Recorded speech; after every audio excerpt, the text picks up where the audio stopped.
Que no termine nunca esta cuadra, esta noche, este aire. Que no se acaben los días, que nunca esté completa la felicidad. Desde este domingo y cada 2 semanas tendremos una columna crítica literaria política de Julieta Ruano. Ella es licenciada en comunicación, desde pequeña le gusta leer literatura y escribir.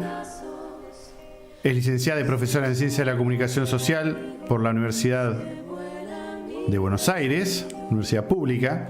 Para recibirse escribió una tesis que trató sobre el placer femenino. Estudió a mujeres acróbatas pilarenses en la Escuela Popular de Arte Integrarte. Le interesa pensar y practicar la comunicación corporal. Hoy le está estructurando su propia antología de cuentos, cuya columna vertebral es precisamente el tema del cuerpo. Trabaja manejando redes sociales, corrigiendo y editando textos. Dentro de Radio Encuentro nos va a acompañar con una columna literaria quincenal, donde irá analizando conceptualmente distintas obras clásicas o contemporáneas, recomendando lecturas en diálogo con la agenda nacional. Hola Julieta, bienvenida. Hola, buen día. Gracias por la presentación. ¿Qué trajiste para hoy, para el debut radial? Bueno, armé una columna que en el día de hoy se llama Borraches de lectura para que la realidad no nos destruya. Y justamente tiene que ver con lo que estaban hablando al comienzo del programa, ¿no? La lucha entre la construcción y la destrucción. Centralmente me enfoqué en un autor que se llama Ray Douglas Bradbury, que es un autor estadounidense. Bueno, elegí de ese país, ¿no? Podría haber elegido otro, de otro país también. Él vivió entre 1920 y 2012, falleció no hace tanto, y se dedicó toda su vida a los géneros fantásticos, de terror, de ciencia ficción. Bueno, de él seleccioné un libro que es un clásico, es una novela, que se llama Fahrenheit 451, y fue escrita en 1953, como para pensar el contexto también, ¿no? Claro. ¿Qué estaba sucediendo en ese tiempo? Bueno, resulta ser que trascendió que esta novela era la preferida del autor, y de hecho en su lápida dice autor de Fahrenheit 451. De joven, él estaba recién casado y tenía ganas de escribir, porque bueno, se había dedicado a vender diarios durante mucho tiempo, pero eso era lo que lo apasionaba también. Entonces, ¿qué hizo? Como en Estados Unidos el sistema educativo está privatizado, no podía estudiar en la universidad, pero lo que sí podía hacer, por lo menos, era alquilar las máquinas de escribir que estaban en la Universidad de California y le cobraban cada media hora 10 centavos de dólar. Entonces él dedicó 9 días para hacer su primer manuscrito de esta novela y gastó $9. Bueno, después le fue muy bien económicamente y por esos momentos su mujer era la que hacía que a la casa entrara la mitad de los ingresos, o sea que la remaban juntes. Bueno, él era un niño pobre de Illinois, luego estuvo por distintos estados de Estados Unidos, y su formación fue principalmente en las bibliotecas públicas. Él se formó de manera autodidacta porque no tuvo otra posibilidad, pero la remó. Y bueno, un detalle que quiero mencionar que sobre por si les interesa, sobre esta novela, se hizo una película, no sé si lo voy a pronunciar bien, pero es François Truffaut en 1967. Pero vamos a hablar de un poquito más de lo que es esta novela en términos de su género. O sea, es una novela que pertenece a la rama distópica de la ciencia ficción. Entonces, la propuesta es, bueno, ¿qué significa que una novela sea distópica?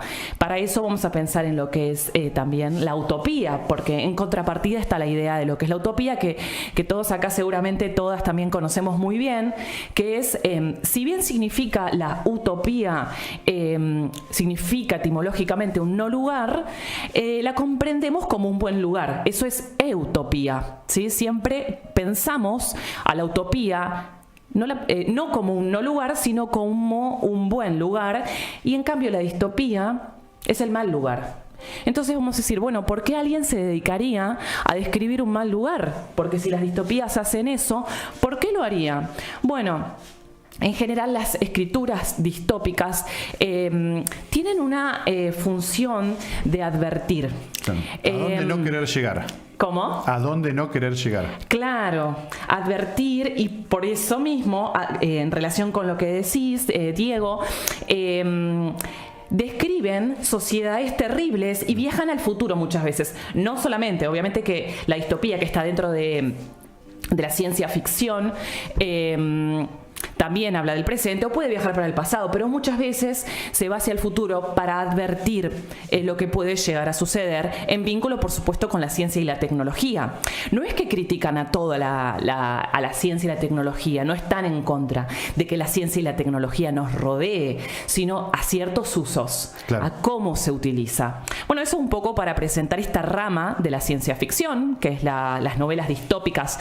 Bueno, son muy importantes desde mi punto de vista, y ahora ya me gustaría ir un poquito más a lo que es la obra. Bueno, ¿por qué se llama así? A mí me parece muy creativo, porque justamente Fahrenheit 451 es la temperatura a partir de la cual se empieza a quemar, se empiezan a quemar los papeles de los libros. Claro. La originalidad de esta novela tiene que ver con el papel que se le asigna a los bomberos. Ese es el grupo humano al que pertenece nuestro personaje principal, que es Guy Montag. Él es un bombero, y bueno, ¿qué es lo que hacen los bomberos en esta sociedad construida por esta novela? Quemar libros. Hacen exactamente lo contrario. Lo contrario que hoy conocemos. Que hace un bombero, claro. Que hacemos un bombero y que hace un bombero y que tenemos una muy buena estima por este rol social. Bueno, ellos directamente tienen que hacer eso, pero ¿por qué? Porque cumplen una función social de proteger un orden que es antiintelectual, donde la sociedad está completamente adormecida. Ellos son como los guardianes de una felicidad impuesta. Y bueno, son como censores de lo que está bien, lo que está mal, censores oficiales, jueces y ejecutores. Ellos son acompañados por unos personajes que a mí me gustaron mucho, me parecieron creativos, que se llaman los sabuesos mecánicos. Son como tiene creo que 8 patas aproximadamente, son enormes. Y estos sabuesos mecánicos directamente, o sea, no, en un momento de la novela dice no sienten, no piensan nada, directamente cumplen su función, ¿no? Porque en un momento Guy Montag está un poco atemorizado porque se le acerca de prepo un sabueso mecánico y dice, ¿cómo puede ser que se me acerque a mí si yo no soy su objetivo? Bueno, ellos matan los sabuesos, pero a su vez se los entrena en el sistema olfativo para detectar a qué seres humanos tienen que matar. Bueno, de la novela, que más o menos tiene 200 páginas y está estructurada en 3 partes, que su escritura, si nos vamos a centrar en la corporalidad de la palabra, es muy bella. Todo el tiempo está comparando a la tecnología con los animales, con los elementos de la naturaleza. La traducción es muy buena, la sintaxis es excelente, es hermosa. En esta novela yo lo que hice es priorizar justamente cómo se da la violencia para dialogar con el presente. La violencia que la entiendo como política, ¿no? Y bueno, vamos discurriendo en la lectura junto a este personaje, que pese a su rol de bombero, él se permite escuchar a Clarice McClellan, que es una joven que está en edad de ir al secundario, pero que no va al secundario. Le lleva 13 años, o sea, es 13 años menor que él, y ella de alguna manera siembra en él la capacidad de reflexión. Tiene también la capacidad de percibir la belleza de la cotidianeidad, y bueno, le enseña a cuestionar el orden social. La contrapartida de como personaje, digamos, la otra cara de la moneda en esta novela es la esposa de Montag, que es un personaje muy triste porque ella está adormecida.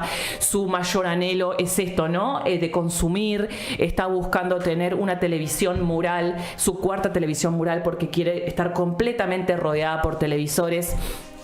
Y bueno, hay una escena en la novela muy triste que es al comienzo, cuando ella se tomó toda una pastilla, todo un frasquito de pastillas, de píldoras como para dormir, y bueno, ahí la salvan, digamos, pero bueno, pero vamos a ir entonces a esto que es la representación de la juventud en el relato, sin dejar de pensar todo el tiempo en qué es lo que pasa con la violencia acá, cómo se la muestra, cómo se la representa. Les voy a leer un fragmento donde Clarice le comenta a Guy por qué no está yendo a la escuela, y bueno, ella dice así: creen que soy insociable, no me adapto, es muy extraño, en el fondo soy muy sociable. Todo depende de lo que se entienda por ser sociable, ¿no? Para mí representa hablar de cosas como estas. Hizo sonar unas nueces que habían caído del árbol del patio, o comentar lo extraño que es el mundo. No considero que sea sociable reunir a un grupo de gente y después no dejar que hablen. Una hora de TV, una hora de clase TV, una de baloncesto, de pelota base o de carreras, otra de transcripción, de reproducción de imágenes y más deporte, pero nunca hacemos pregunta. No hacen más que lanzarte las respuestas, nos fatigan tanto que al terminar el día solo somos capaces de acostarnos, ir a un parque de atracciones para empujar a la gente, romper cristales en el rompedor de ventanas o triturar automóviles en el aplastacoches con la gran bola de acero. Al salir en automóvil y recorrer las calles, intentando comprobar cuán cerca de los faroles es posible detenerte, o quién es el último que salta del vehículo antes de que se estrelle. No tengo ningún amigo. Esto debe demostrar que soy anormal, pero todos aquellos a quienes conozco andan gritando o bailando por ahí como locos o golpeándose mutuamente. ¿Se ha dado cuenta de cómo en la actualidad la gente se zahiere entre sí? Bueno, esto lo dice Clarice. Ella es excluida, o sea, castigada por el sistema.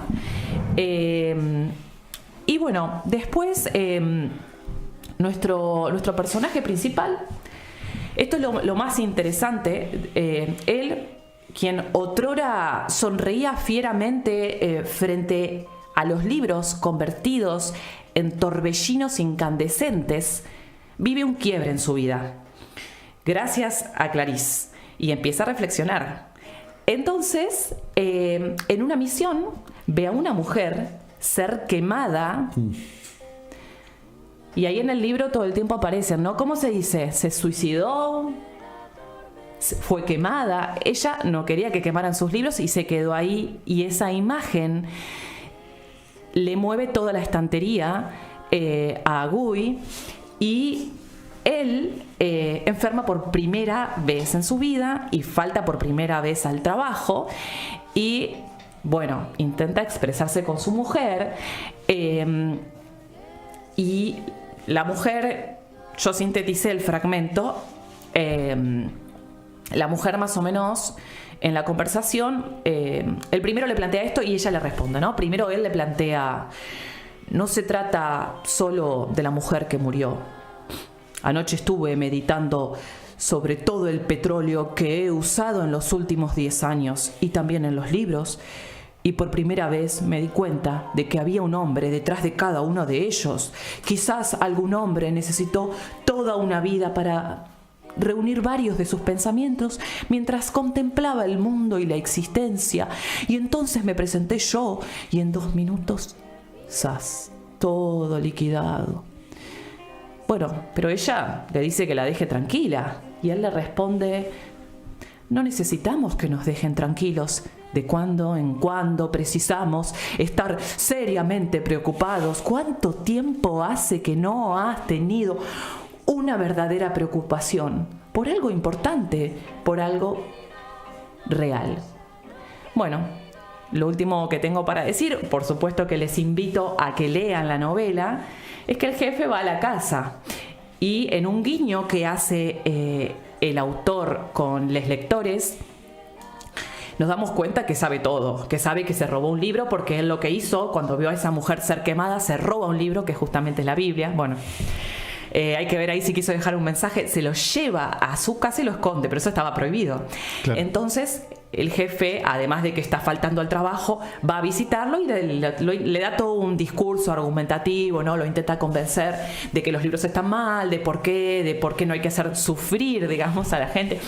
El concepto es que leer, ser reflexivo y pensar es sufrir, es un embole, ¿no? Claro. Para la sociedad de esta época. Y bueno, el libro es todo el tiempo un símbolo de la lucha entre la construcción y la destrucción. Bueno, muchas gracias. Nada alejado de la distopía que habla la novela, porque esto fue escrito en 1953. Sí. Y antes de terminar nuestra primera hora y agradecerte mucho por esta primera columna, nuestra crítica literaria, que también vamos a abordar precisamente la política nacional a partir de acá, ¿no? Hay dos cosas que quiero decir. En 1933, 25.000 volúmenes quemados en Berlín.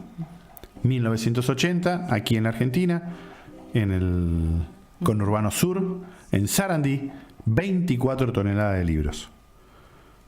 Las dos grandes quemas, y esto lo vamos a ver el próximo domingo, porque fue el 30 de agosto de 1980. Así que también, que nos gusta usar las efemérides para analizar la realidad, Fahrenheit nos viene fantástico, porque bueno, ya después, el domingo que viene hablaremos sobre la quema de Sarandí, y ya el otro domingo la tendremos a Julieta y veremos con qué nos sorprende. Pero Fahrenheit nos da la continuidad de algo que es distópico, pero muy actual y muy real. Lo peligroso que te hace leer. Tenemos a Mafalda, ¿no? Cuando dice, bueno, además del palito de apoyar ideologías, que hace poquito lo charlábamos por el tema de Onganía, por los bastones largos, el tema de la universidad, y qué actual esto de quemar el Banco Central y quemar, y esa imagen, ¿no?, que trae muy fuerte Fahrenheit, precisamente Fahrenheit, esto de la temperatura en donde arden los libros, el papel, arder, que es una imagen tan fuerte por lo pasional, pero también las brujas ardieron. También fue un método, y sigue siendo un método, quemar al otro, quemarse solo, el burnout en el trabajo. Todo el tema del fuego es muy fuerte y es muy actual. Y es muy actual en esto de lo peligroso que te hace pensar por vos mismo. Y que desde todas las generaciones ha sido el gran lugar de lucha. Por eso Borges en su momento también fue director de la Biblioteca Nacional contra el peronismo, puesto por la dictadura. Toda la literatura nos va a traer a un análisis interesantísimo, y gracias a Julieta, que nos trae esta posibilidad desde el conocer, para nosotros también con Miguel y con Buscando América, continuar pensando, porque nos queda toda una segunda hora para seguir viendo cómo esto que es distópico en la novela es utopía total hoy en la Argentina y en América Latina. Gracias, Juli, por esta primera columna. Bueno, muchas gracias a ustedes.